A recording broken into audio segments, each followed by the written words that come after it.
বৃষ্টি ভেজা দিনে ভাইয়ের সাথে কাটানো এক মজার দিনের গল্প নিয়ে চলে এসেছি। আমার এই গল্পে এমন কিছু মুহূর্তের কথা বলবো যা আপনার মন ছুঁয়ে যাবে। গল্পটি যদি আপনার ভালো লাগে তাহলে একটি লাইক দিয়ে আমার চ্যানেলটি সাবস্ক্রাইব করে আমার সাথে থাকুন। বন্ধুরা, আমার নাম রূপা। আমার বয়স এখন ৩১ বছর। প্রায় ৮ বছর হল আমার বিয়ে হয়েছে।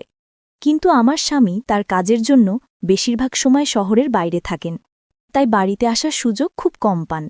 আমার আত্মীয়স্বজন সবসময় বলেন যে আমি খুব হাসিখুশি আর প্রাণবন্ত একজন মানুষ, কারণ আমার হরিণের মতো চোখ আর সুন্দর হাসি দেখে যে কোনো মানুষের মন ভালো হয়ে যায়।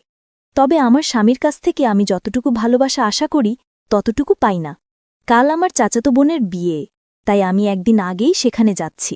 রেডি হয়েছি, কিন্তু আমার স্বামী অফিসের কাজে ব্যস্ত থাকায় তিনি আমার সাথে যেতে পারলেন না, তাই আমি একাই যাচ্ছি।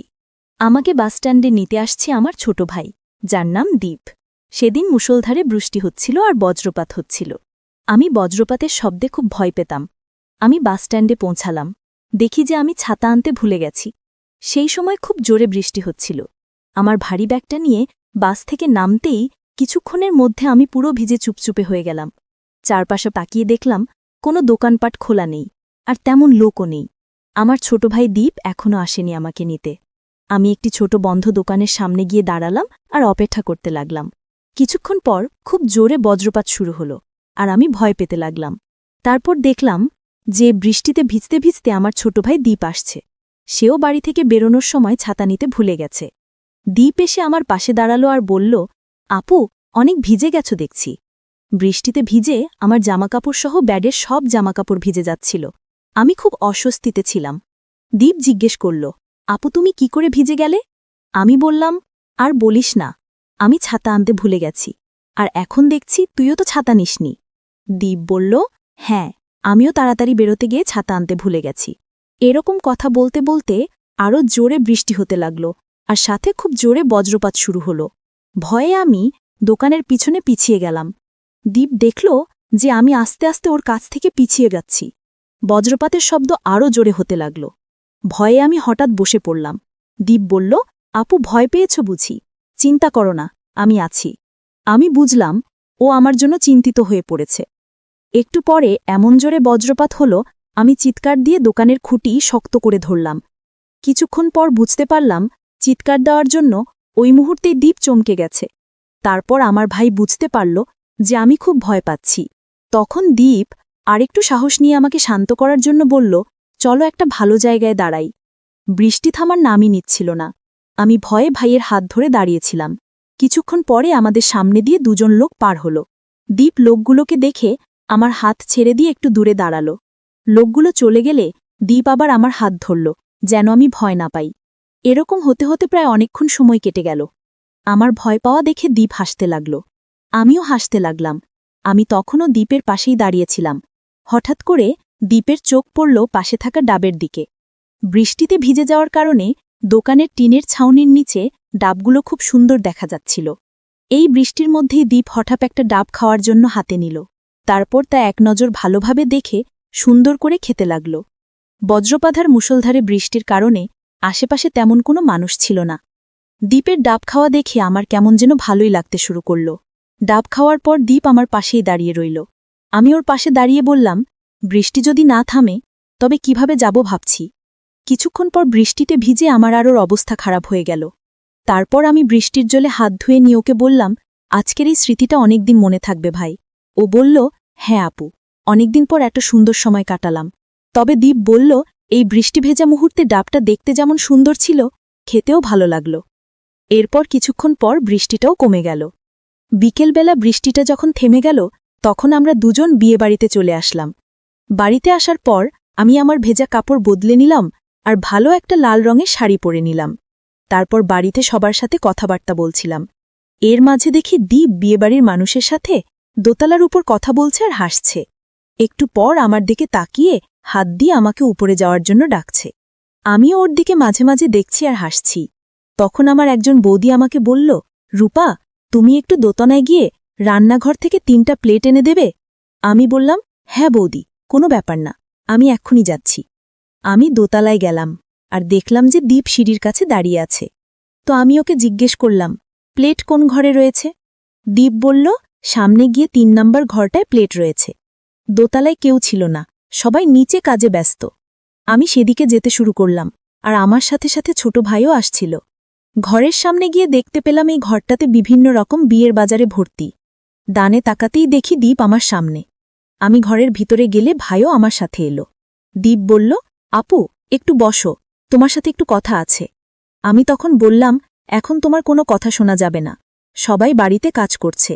বৌদি যদি কাজ রেখে গল্প করতে দেখে তাহলে মন খারাপ করবে।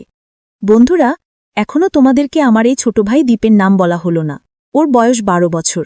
সে আমার আপন ছোট ভাই। দেখতে ছোট হলেও তার ভিতরে দায়িত্ববোধ তো ছিল অনেক, তবে সে খুব দায়িত্বশীল, তা বাইরে থেকে বোঝা যায়। আমি খুব খুশি যে এমন একটা ছোট ভাইকে পেয়েছিলাম। যাই হোক, আমার কথা শুনে ভাই আমাকে বলল, আপু, এখন বাড়িতে অনেক মানুষ থাকলেও সবাই কাজে ব্যস্ত। আমি বললাম, আমি যদি এখান থেকে প্লেটগুলো না নিয়ে নিচে যাই তাহলে বৌদি উপরে চলে আসবে। দীপ বলল, আসলে আমাদেরকে কেউ কিছু বলবে না। বলার সাথে সাথেই আরাম করে সে হেসে পাশের চেয়ারে বসল আর মজার একটা গল্প বলা শুরু করল। আমি হেসে হেসে তার গল্প শুনতে লাগলাম। দীর্ঘদিন পর মনে হল, কতদিন এমন প্রাণখোলা হাসি হাসিনি। তারপর গল্প করতে করতে সে আমার কাছ থেকে একটা কমলা খেতে চাইল। আমিও তাকে একটা কমলা বের করে খেতে দিলাম। একটা কমলা খেয়ে সে আরেকটা খেতে চাইল। তাকে আরেকটা কমলাও খেতে দিলাম। সে কমলাগুলো মজা করে খেল।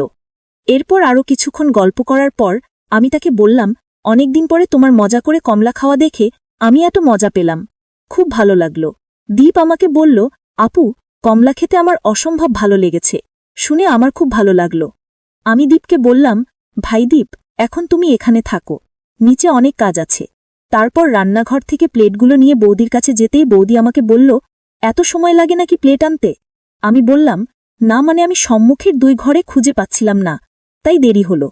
বৌদি বলল, ঠিক আছে, কোনো ব্যাপার না, এখন আমার সাথে একটু কাজ করো। তারপর আমি কাজ করতে শুরু করলাম। এরকম কাজ করতে করতে রাত হয়ে গেল। সবাই মিলে তখন খেতে বসেছে। আমি আর বৌদি খাওয়া দাওয়া করা শেষে বৌদি আমাকে শোবার ঘরটা দেখিয়ে দিল, যেটা ছিল দোতলার সম্মুখের ঘরের পরের ঘর। ঘরটা বেশ ছোট ছিল। ঘরে একটি সিঙ্গেল বেড, আলমারি আর একটি ড্রেসিং টেবিল আছে। শোবার সময় আমি কাপড় বদল করলাম না, কারণ বাকি কাপড়গুলো বৃষ্টিতে তখনও ভিজে ছিল। তারপর দেখি দীপ আমার ঘরে এসে চারদিক আর ঘরের বাইরেটা দেখে নিল। আমার মনে হলো সে কি যেন খুঁজছিল। যখন কিছু দেখতে পেল না তখন ভাই পাশের চেয়ারে বসল। আপু, আমার কিছু খেতে ইচ্ছা করছে, যদি কিছু খেতে দিতে। আমি বুঝতে পারলাম দীপের তখন কমলা খেতে ভালো লেগেছে, তাই সে এখন আবার কমলা খেতে চায়। তারপর তাকে 2টি কমলা বের করে দিলাম। সে মজা করে খেল।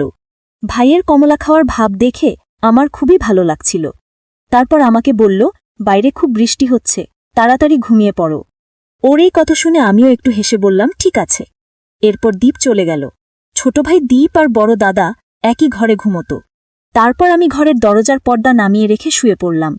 রাতেও বেশ ভালো বৃষ্টি হচ্ছিল, কিন্তু মেঘ ছিল না, তাই আমি একটি চাদর ঢাকা দিয়ে নিলাম আর কিছুক্ষণের মধ্যেই আমি ঘুমিয়ে গেলাম। প্রায় মাঝরাত 2টার সময় আমার ঘুম ভাঙল বজ্রপাতের শব্দে। বজ্রপাতের শব্দ শুনে আমি একটা জোরে চিৎকার দিয়ে উঠেছিলাম। তখন আমি দেখতে পেলাম বাড়িতে লাইট নেই বৃষ্টির কারণে। তারপর আমার আর ঘুম পাচ্ছিল না, তাই আমি এক সাইড হয়ে ঘুরে শুয়ে থাকলাম আর ঘুমানোর চেষ্টা করছিলাম।